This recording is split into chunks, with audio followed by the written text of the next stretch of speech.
Au cours de la 3e semaine de Pâques, le frère Francesco Patton, custode de Terre Sainte, a célébré une messe pour les bienfaiteurs de Terre Sainte, à l'intérieur de l'édicule du Saint-Sépulcre. Sans leur soutien, a expliqué le custode, il serait impossible de mener à bien la mission que l'Église nous a confiée. Pour la 2e année consécutive et en raison de la pandémie, la traditionnelle procession de Notre-Dame du Mont-Carmel s'est transformée en cortège automobile dirigé par le patriarche latin de Jérusalem, Monseigneur Pierbattista Pizzaballa. La 6e édition de la Semaine de l'Orgue au Liban s'est déroulée du 13 au 18 avril. Une série de 5 concerts pour faire découvrir à un large public le répertoire d'orgue, généralement consacré aux célébrations liturgiques chrétiennes. Amateurs de randonnée, voici un beau chemin pour découvrir la nature, l'histoire et la culture palestinienne. Voici le sentier du patrimoine palestinien qui reliera bientôt Jénine à Hébron, en traversant les territoires palestiniens du nord au sud. C'est le projet que nous vous emmenons découvrir au cœur du quartier mixte d'Abou Tor à Jérusalem. Une bibliothèque de rue qui contribue non seulement à la diffusion de connaissances en plusieurs langues, mais à de bonnes relations de voisinage.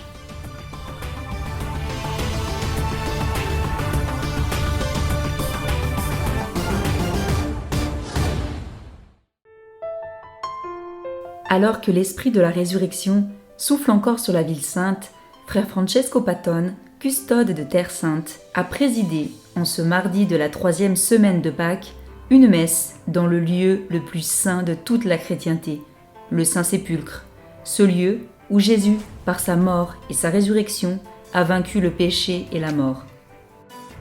La Sainte Messe a été célébrée à l'intérieur de l'édicule du Saint-Sépulcre, dans la chapelle de l'Ange, à l'endroit où, selon le récit de l'évangéliste Matthieu, l'ange était assis sur la pierre qui ferme le tombeau et apparut aux femmes pour leur annoncer la résurrection.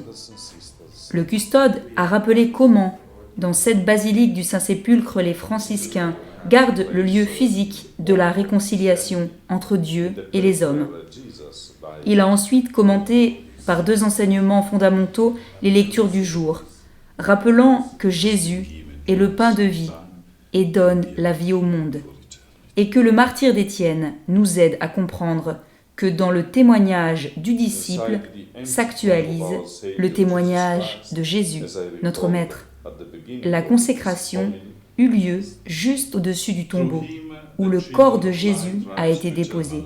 Cette Eucharistie était toute particulière, car célébrée à l'intention des bienfaiteurs de la Terre Sainte.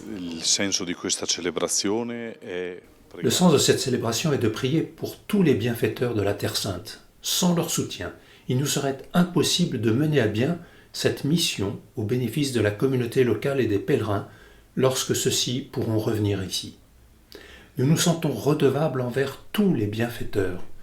Nous ressentons comme un devoir de gratitude que de célébrer ici, en ce lieu le plus saint de toute la chrétienté, pour tous ceux qui nous aident et nous soutiennent financièrement. Ils nous permettent de poursuivre la mission que l'Église nous a confiée. Le custode de Terre Sainte et tous les frères franciscains portent aussi dans leurs prières les pays qui souffrent encore de la pandémie.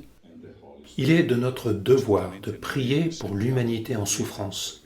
D'une manière ou d'une autre, ici, à Jérusalem, nous pouvons dire que nous entrons dans une phase de rétablissement, de résurrection et de sortie de la pandémie. Mais nous savons qu'il y a des pays qui souffrent encore beaucoup, des pays comme le Brésil et l'Inde, qui sont terriblement impactés, comme tant d'autres, un peu partout dans le monde. Prier pour les malades ici, sur le lieu même de la résurrection, a une valeur particulière, car cela éclaire, par la force de la foi et la vertu de l'espérance, ce chemin que certains pays parcourent encore pour sortir de la pandémie. Le custode a également prié pour le retour des pèlerins et des chrétiens du monde entier.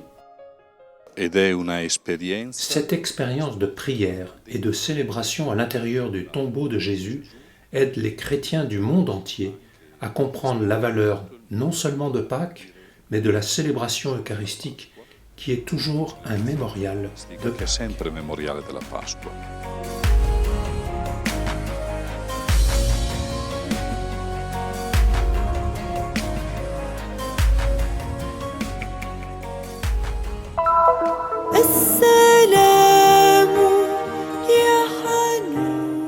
Au milieu de scènes émouvantes et dans une atmosphère toute particulière, la statue de la Vierge du Mont Carmel a traversé de nombreux quartiers de Haïfa. Un convoi de voitures a ainsi sillonné les rues de la ville durant 4 heures consécutives.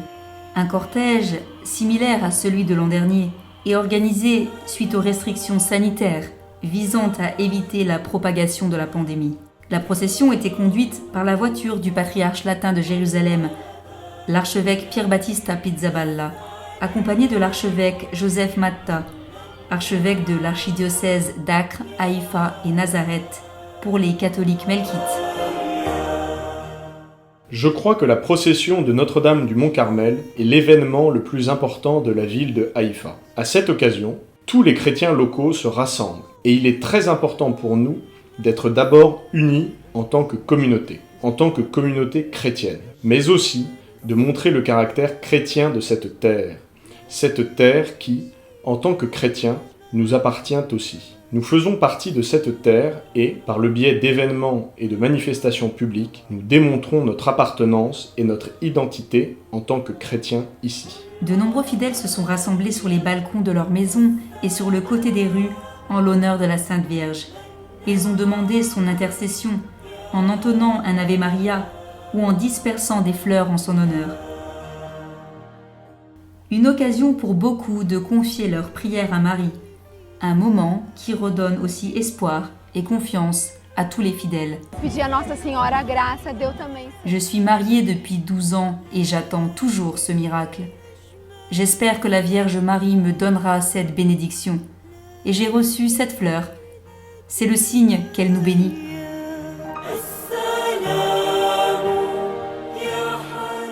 C'est vraiment touchant de voir l'amour de chacun pour la Vierge Marie. Tout le monde l'honore. Cela me procure une grande joie. Cela signifie que le bien existe toujours. J'espère que cette procession pourra apporter la joie et la vraie paix dans le cœur de tous les peuples, que toutes les maladies et les guerres cesseront et que la paix pourra prévaloir extérieurement et intérieurement dans nos cœurs par l'intercession de notre Mère, Notre-Dame du Carmel. Les organisateurs ont exprimé leur désir d'accompagner la statue de la Vierge Marie à pied l'année prochaine, comme ce fut le cas au cours des années précédant la pandémie de coronavirus. Indépendamment des différences entre nos rites, la Vierge Marie est la mère de tous. C'est elle qui nous rassemble. Les gens viennent ici pour dire merci, pour démontrer leur gratitude au Seigneur et à la Vierge Marie pour les grâces reçues. Cette procession compte beaucoup pour moi, car je l'organise depuis plus de 20 ans.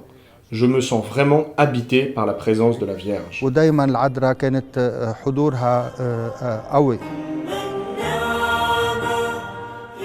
Ô Marie, Mère et décoration du Carmel, je vous en prie de soutenir ma fragilité avec vos vertus, d'illuminer les ténèbres de mon esprit avec votre sagesse et de réveiller en moi la foi, l'espérance et la charité, afin qu'elles grandissent chaque jour dans l'amour de Dieu et dans la dévotion envers vous.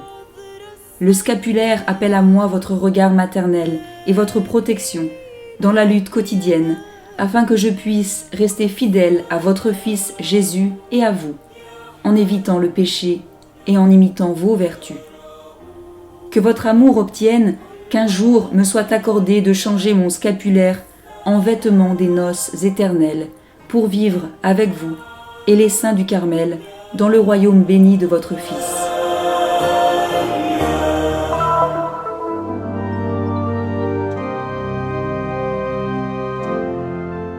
C'est le seul festival d'orgue qui se déroule entièrement au Liban. Et malgré les difficultés d'organisation dues aux restrictions sanitaires, sa 6e édition a pu avoir lieu. La semaine de l'orgue au Liban s'est tenue du 13 au 18 avril. Une série de concerts était organisée par l'école de musique de Notre-Dame University et le Terra Sancta Organ Festival, avec le soutien de l'Institut culturel italien et l'ambassade de la République tchèque au Liban. L'événement, auquel quelques spectateurs admis au dernier moment ont pu assister, était retransmis en direct par la chaîne libanaise Noursat. C'est comme un signe de renaissance. Habituellement, quand il y a une crise, le premier secteur à redémarrer, c'est la culture. Alors, nous voulions donner ce signe et nous tenions à réaliser ce festival cette année, malgré toutes les difficultés que nous connaissions. Non seulement la pandémie, les dates, lieux et heures de l'événement ont été déplacés à 2 reprises, mais aussi la grave situation économique du pays et les dommages de l'explosion. Les orgues de 2 églises ont été gravement endommagés par cette dernière. Là où il y a un orgue, il y a une église. Et là où il y a une église, il y a une communauté chrétienne. Ce festival est la contribution des chrétiens à une culture de qualité dans le secteur de la musique, car la musique d'orgue est ici perçue comme de la musique chrétienne. Mais de l'église franciscaine de la custodie de Terre Sainte de Harissa à celle d'Ajaltoun, de Zouk Mosbeh et Meissara, jusqu'à l'église nationale évangélique de Beyrouth, le festival a pour objectif d'attirer un public beaucoup plus large que la seule communauté chrétienne. L'idée de la semaine de l'orgue au Liban est la même que celle du Terra Sancta Organ Festival, dont il fait d'ailleurs partie. C'est de permettre à chacun d'écouter le son de l'orgue et de découvrir le répertoire d'orgue, qui autrement serait difficile d'accès parce que les orgues se trouvent principalement dans les églises et sont consacrés aux célébrations liturgiques, et donc beaucoup ne pourraient y participer.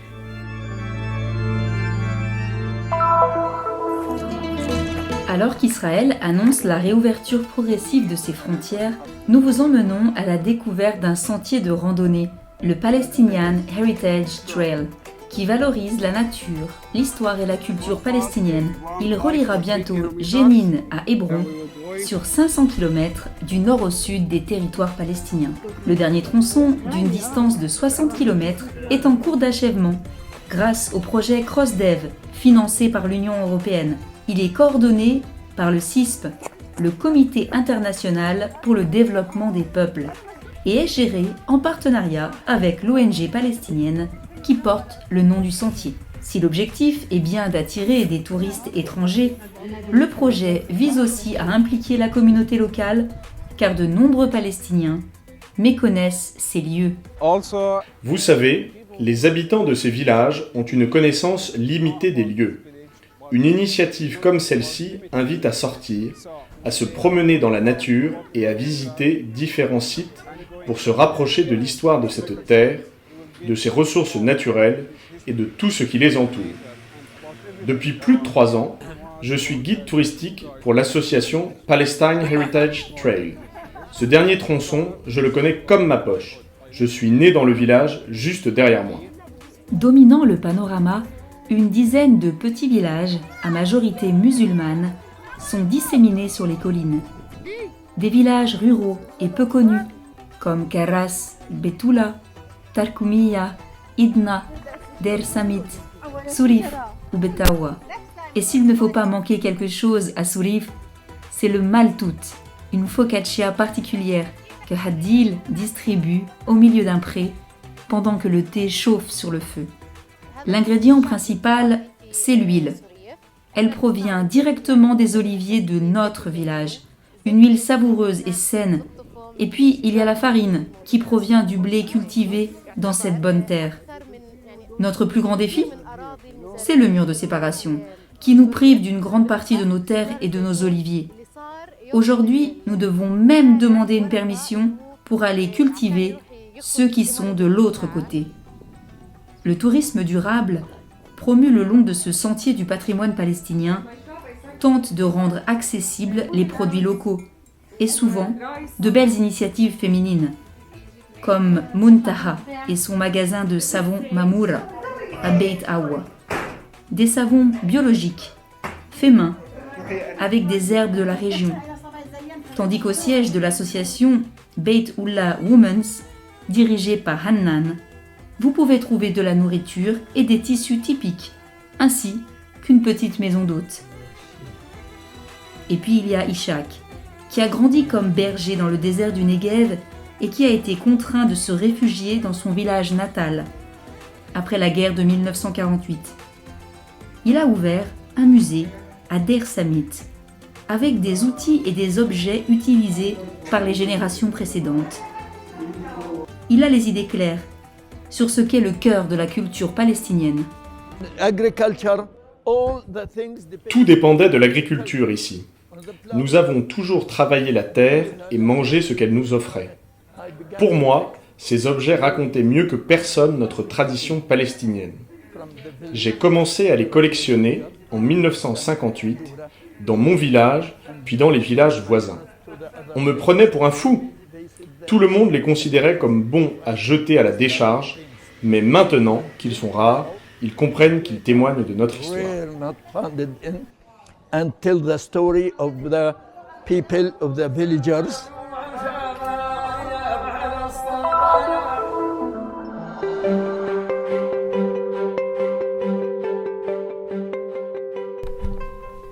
Juifs, musulmans et chrétiens vivent ensemble dans le quartier d'Abou Tor, situé au sud de la vieille ville de Jérusalem. C'est l'une des rares zones mixtes de la ville. Sur les quelques 15 000 habitants, au moins 13 000 sont de langue arabe. Les autres parlent hébreu ou d'autres langues étrangères. Afin de partager gratuitement des connaissances, mais surtout favoriser des relations de bon voisinage, un projet pionnier est né. Une bibliothèque de rue en différentes langues. We are on the seam of the East and West Jerusalem. And until 1967, Nous sommes à la jonction entre l'Est et l'Ouest de Jérusalem. Et jusqu'en 1967, nous étions divisés entre populations juives et arabes. En 1967, nous avons été réunis, mais depuis la première intifada, un mur virtuel s'est créé. Good Neighbors, en français bon voisin, est l'un des nombreux projets portés par une communauté locale rassemblant juifs, arabes, musulmans et chrétiens. Nous avons décidé que ce serait intéressant d'avoir une bibliothèque de rue, comme il en existe ailleurs. Et Laurie, qui arrange les livres et vous parle, est un exemple de citoyenne qui a su dire « Je veux voir changer quelque chose ». Et avec d'autres, elle l'a fait. and together with others, make it happen. Laurie a vraiment rendu possible cela. En se promenant dans le parc, les habitants ont la possibilité de s'arrêter et de profiter d'un moment de lecture. I'm actually a painter, an artist. Je suis peintre et artiste. Chaque matin, quand je marche vers mon atelier, je m'arrête ici pour voir si je trouve de nouvelles inspirations. S'il y a un livre, que ce soit un court roman ou un écrit dans le domaine des arts, cela m'inspire de venir ici, de m'asseoir dans le parc pour lire un moment avant de retourner travailler. To browse and to continue. Cette bibliothèque de rue est née pendant la pandémie. When here in Israel, we were limited to 100. Quand ici, en Israël, nous ne pouvions nous déplacer qu'à 100 mètres autour de chez nous, le monde est soudain devenu beaucoup plus petit qu'il ne l'était. J'avais des tonnes de livres dans ma cave et quand je pensais envoyer à la bibliothèque anglaise de Gaza, mais il était impossible d'expédier quoi que ce soit depuis la ville, et encore moins à Gaza. J'ai donc pensé que je devais utiliser ces livres. J'ai demandé sur un groupe WhatsApp du quartier si quelqu'un avait besoin de livres. Des enfants, des adultes, des gens qui s'ennuyaient, qui se sentaient seuls. J'ai pris mon caddie et je suis allée de maison en maison avec mes livraisons. Voici des livres pour des enfants de 9 ans, des enquêtes, de la fiction. J'ai fait cela pendant quelques semaines et puis je me suis dit qu'il devait y avoir une meilleure façon de poursuivre l'initiative. La réponse est venue d'une vieille station de bus transformée en bibliothèque de rue. You can see that we're in the middle of a park. So the city has. Nous sommes au milieu d'un parc. La ville possède ses anciens arrêts de bus, qui sont progressivement remplacés par des stations nouvelles et modernes. Au lieu de jeter ces anciennes stations à la décharge, beaucoup d'entre elles sont transformées en bibliothèques, comme celle-ci. Les habitants qui viennent à la bibliothèque peuvent trouver des écrits en anglais, en araméen, en hébreu, en arabe ou encore en français. Et il y en a pour tous les goûts. And whenever I walk by, I'm always peeking over to see is anyone using. Chaque fois que je passe, je viens jeter un coup d'œil. Qui sait si quelqu'un utilise cette bibliothèque ? En général, la réponse est oui. Et il y a tous les âges, des petits-enfants aux aînés. Ce qui est bien, c'est que les gens amènent leurs enfants ici car il y a une aire de jeu. Puis ils vont à la bibliothèque, ils prennent un livre, s'assoient sur un banc et leur font la lecture. Puis remettent le livre pour le prochain venu. Un beau projet qui permet non seulement de partager des connaissances, mais aussi de construire des relations de bon voisinage et la paix.